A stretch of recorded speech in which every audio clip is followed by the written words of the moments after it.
Today we're going to read How I Became a Pirate. Written by Melinda Long, illustrated by David Shannon. Pirates have green teeth, if they have any teeth at all. I know about pirates because one day when I was at the beach building sandcastles and minding my own business, a pirate ship sailed into view. I knew what it was because it had a flag and had a skull and crossbones on it, and because I could hear the pirates singing, "Hey ho, blow the man down." Well, they were a little off-key. I tried to tell Dad, but he was busy setting up the beach umbrella. I tried to tell Mom, but she was busy slathering my baby sister with sunblock. So I went back to my sandcastle, but I kept my eye on those pirates. By then, they were rowing to shore. When they landed, the head pirate climbed out of the boat and yelled, "Ahoy there, matey! Be this Spanish Main?" "No," I said, "this is North Beach." "Shiver me tinders," said the pirate. "We must have taken a wrong turn at Bora Bora." He walked around my sandcastle and he looked at the moat. Then yelled back to his crew, "He's a digger, and he's a good digger one to boot." And they said, "A good one to boot." "What be your name, matey?" the head pirate asked. "Jeremy Jacob, sir," I told him.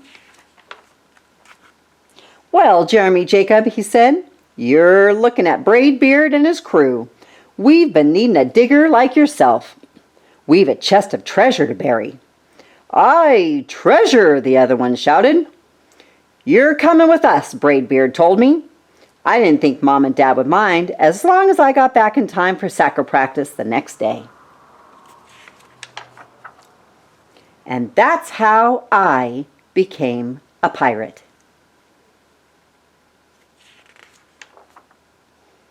As soon as we were on board, Braidbeard showed me the chest of gold and jewels. "Gotta find a safe place for this here treasure. It's high time we're off," he announced. "We're off," we all shouted, and then we set sail. There were plenty to do on board. The pirates taught me to sing sea chanties, the louder the better, and to say real pirate stuff like "land bludder" and "scurry dog." By dinner time, I could speak pirate perfectly.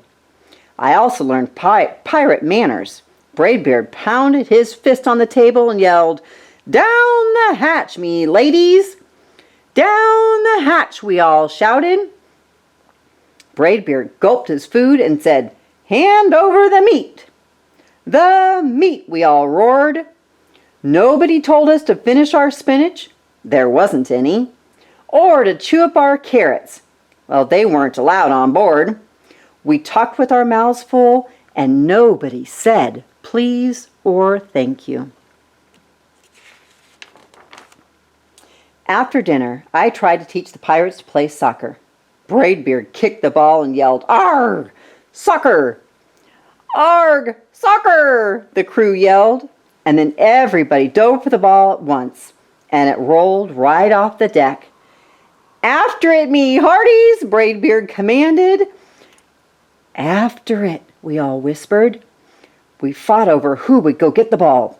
But it didn't matter anyway because a shark came along and swallowed it up in one gulp. So much for soccer. By now it was past my bedtime. But nobody tells pirates to go to bed, to take a bath, or to brush their teeth. Maybe that's why their teeth are green. Pirates sleep with one eye open, just in case. And they don't change into pajamas, unless they want to. Pirates don't do anything they don't want to, except for maybe swabbing the decks. I wanted to be a pirate forever. But then I found out what else they don't do. When I couldn't stay awake any longer, I asked Braidbeard to tuck me in. I need to read a story. "Tuck you in? Pirates don't tuck." "No tuck!" tucking, the crew cried. And the only thing they had to read was a map. Don't you have any books? I asked. Braidbeard looked confused. Books? I don't even bother to ask about a goodnight kiss. It wasn't easy to fall asleep without a story, but I was finally dozing off when a storm broke. The thunder boomed and lightning flashed. I tried to hide under the covers as waves slammed up against the ship, but I kept falling out of my hammock. I couldn't find anyone in the cabin. They were all on deck. Lower the sails, Braidbeard shouted. Batten down the hatches.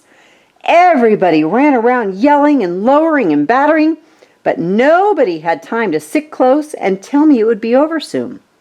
Nobody even noticed me.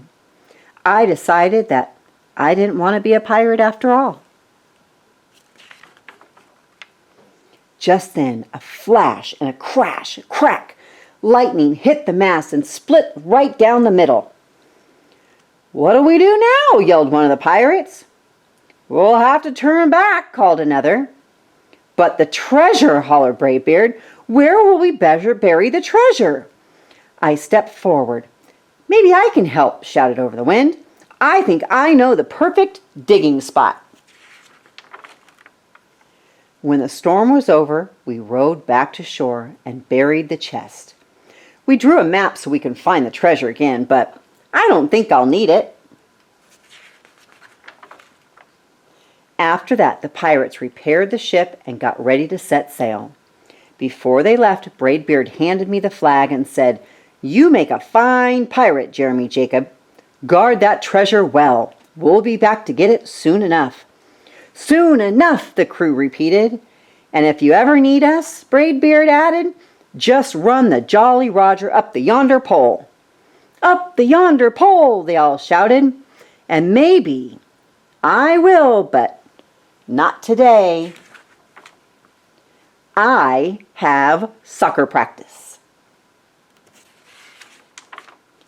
The end.